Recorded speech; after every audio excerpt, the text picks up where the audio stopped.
ഈ മണിക്കൂറുകളോളം ഒരേ സ്ഥലത്ത് തന്നെ ഇരുന്നുകൊണ്ട് വർക്ക് ചെയ്യുന്ന ആളുകൾക്കുണ്ടാകുന്ന ഏറ്റവും പ്രധാനപ്പെട്ട പ്രശ്നമാണ് ബാക്ക് പെയിൻ, നെക്ക് പെയിൻ, അതുപോലെ മസിൽ സ്റ്റിഫ്നെസ് ഒക്കെ. ഇത് ഉണ്ടാകാനുള്ള പ്രധാനപ്പെട്ട കാരണം ഇതാണ്. നമ്മൾ കണ്ടിന്യൂസ് ആയിട്ട് ഒരേ സ്ഥലത്ത് തന്നെ ഇരുന്ന് വർക്ക് ചെയ്യുമ്പോൾ നമ്മളുടെ ജോയിന്റ്സിലേക്കും മസിൽസിലേക്കുള്ള ബ്ലഡ് സർക്കുലേഷൻ കുറയുന്നു. അതുകൊണ്ട് നമ്മളുടെ മസിൽസ് സ്റ്റിഫ് ആവുകയും നമ്മളുടെ ജോയിന്റിന്റെ മൊബിലിറ്റി ഒക്കെ കുറയാനും സാധ്യതയുണ്ട്. അതുകൊണ്ട് നമുക്ക് ചെയ്യാൻ പറ്റുന്ന ഒരേ ഒരു കാര്യം ഇതാണ്: move your body while sitting. എന്നും പറഞ്ഞ് നമുക്ക് നടന്നുകൊണ്ട് ജോലി ചെയ്യാൻ പറ്റില്ലല്ലോ. അതുകൊണ്ട് സിമ്പിൾ ആയിട്ട് ചെയ്യാൻ പറ്റുന്ന ഒരു ടെക്നിക്ക് എന്താണെന്ന് ചോദിച്ചാൽ ചേഞ്ച് യുവർ സിറ്റിംഗ് പൊസിഷൻ. അതിനാദ്യമായി നിങ്ങൾ ചെയ്യേണ്ടത് ഇതുപോലെ ഈ സൈഡിൽ കൈയുള്ള കസേരകൾ എടുത്ത് മാറ്റുക എന്നതാണ്. പകരം ഇതുപോലെ സൈഡിൽ കൈ വെക്കാൻ ഇല്ലാത്ത ചെയർ യൂസ് ചെയ്യുക.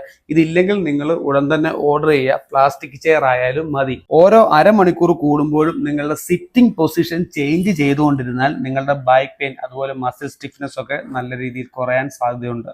നിങ്ങൾ വർക്ക് ചെയ്യുമ്പോൾ ഇങ്ങനെയൊന്ന് ഇരുന്ന് വർക്ക് ചെയ്യാൻ നോക്കാം. കുറച്ചു നേരം കഴിയുമ്പോൾ നിങ്ങൾക്ക് ഈ ഒരു ഇരിപ്പിൽ ഡിസ്കംഫർട്ട് ഫീൽ ചെയ്യുവാണെങ്കിൽ ഒരു കാലം മാത്രം താഴെ വെച്ചതിന് ശേഷം പിന്നെയും വർക്ക് ചെയ്യുക. അത് കഴിഞ്ഞ് കുറച്ചു നേരം കഴിയുമ്പോൾ ഇതൊരു ഡിസ്കംഫർട്ടായിട്ട് ഫീൽ ചെയ്യുമ്പോൾ ഈ ലെഗ് മടക്കി വെച്ചതിന് ശേഷം ഈ ലെഗ് താഴെയിട്ട് കുറച്ചു നേരം ഇരുന്ന് നോക്കുക. എന്നിട്ട് നിങ്ങൾ നോർമൽ പൊസിഷനിൽ ഇരുന്നതിന് ശേഷം ജസ്റ്റ് നിങ്ങളൊന്ന് സൈഡ് ബെൻഡ് ചെയ്ത് കൊടുക്കുക. അതിനുശേഷം നിങ്ങൾ ഈ നോർമൽ പൊസിഷനിൽ കുറച്ചു നേരം ഒരു അരമണിക്കൂർ ടു 1 hour കണ്ടിന്യൂസ് വർക്ക് ചെയ്യുക.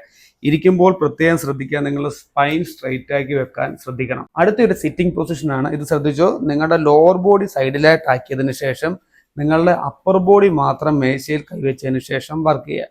അതുപോലെ കുറച്ചു നേരം ചെയ്തതിന് ശേഷം ഈ ലോവർ ബോഡി ഇപ്പുറത്തെ സൈഡിലോട്ട് ആക്കിയതിന് ശേഷം വീണ്ടും നിങ്ങളുടെ ബോഡി തിരിച്ചു വെച്ച് കുറച്ചു നേരം വർക്ക് ചെയ്ത് നോക്കുക. ഈ പൊസിഷൻസ് എല്ലാം പ്രൈമറിലി ടാർഗറ്റ് ചെയ്യുന്ന നമ്മുടെ സ്പൈൻ ഏരിയ അല്ലെങ്കിൽ നമ്മുടെ കോർ റീജിയനും അതുപോലെ നമ്മളുടെ ഹിപ്പ് റീജിയനുമാണ്. എന്നാൽ ഈ ഒരു റീജിയൻ മാത്രം ഫ്ലെക്സിബിൾ ആയതുകൊണ്ട് നിങ്ങളുടെ ബാക്ക് പെയിൻ കുറയണമെന്നില്ല. നിങ്ങളുടെ ഹാംസ്ട്രിങ് മസിൽസ് ടൈറ്റ് ആണെങ്കിൽ നിങ്ങൾക്ക് ബാക്ക് പെയിൻ ഉണ്ടാകാൻ അതൊരു റീസൺ ആണ്. പേടിക്കേണ്ട, എൻ്റെ ഹാംസ്ട്രിങ്ങും നല്ല രീതിയിൽ ടൈറ്റ് ആണ്. അതുകൊണ്ട് ഞാൻ ഈ ഹാംസ്ട്രിങ്ങിന്റെ ടൈറ്റ്നസ് കുറയ്ക്കാൻ വേണ്ടി ചെയ്യുന്ന ഒരു കാര്യം, ഇതുപോലെ ഒരു സ്റ്റൂൾ എടുത്ത് വെച്ചതിന് ശേഷം എൻ്റെ 2 കാലും കിളത്തി വെക്കും.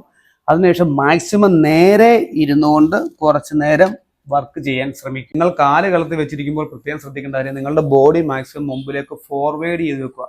അല്ലാതെ ചാരി ഇരുന്നാൽ നമ്മുടെ ഹാംസ്ട്രിങ് മസിൽ സ്ട്രെച്ച് ആവില്ല. ഞാൻ ഈ പറഞ്ഞതൊക്കെ സിമ്പിൾ ടെക്നിക്ക് ആണെന്ന് കരുതി ആരും ചെയ്യാതിരിക്കേണ്ട. നിങ്ങളൊന്ന് ചെയ്ത് നോക്കുക. ചെയ്ത് നോക്കിയിട്ട് പെയിൻ കുറയുന്നുണ്ടെങ്കിൽ നിങ്ങൾ എന്നെ തീർച്ചയായിട്ടും അത് ഇൻഫോം ചെയ്ത് അറിയിക്കണം. ഞാൻ ഈ സിമ്പിളായിട്ടുള്ളൊരു ടെക്നിക്ക് പറഞ്ഞു തന്നു എന്ന് കരുതി ആരും വർക്കൗട്ട് മുടക്കാൻ നിൽക്കുകയോ അതുപോലെ ഡയറ്റ് നോക്കാതിരിക്കുകയോ ചെയ്യില്ല. ഇതെല്ലാം കൂടെ ഒരുമിച്ച് വരുമ്പോൾ മാത്രമേ നമുക്ക് ശരിയായ റിസൾട്ട് ലഭിക്കുകയുള്ളൂ. So see you next video.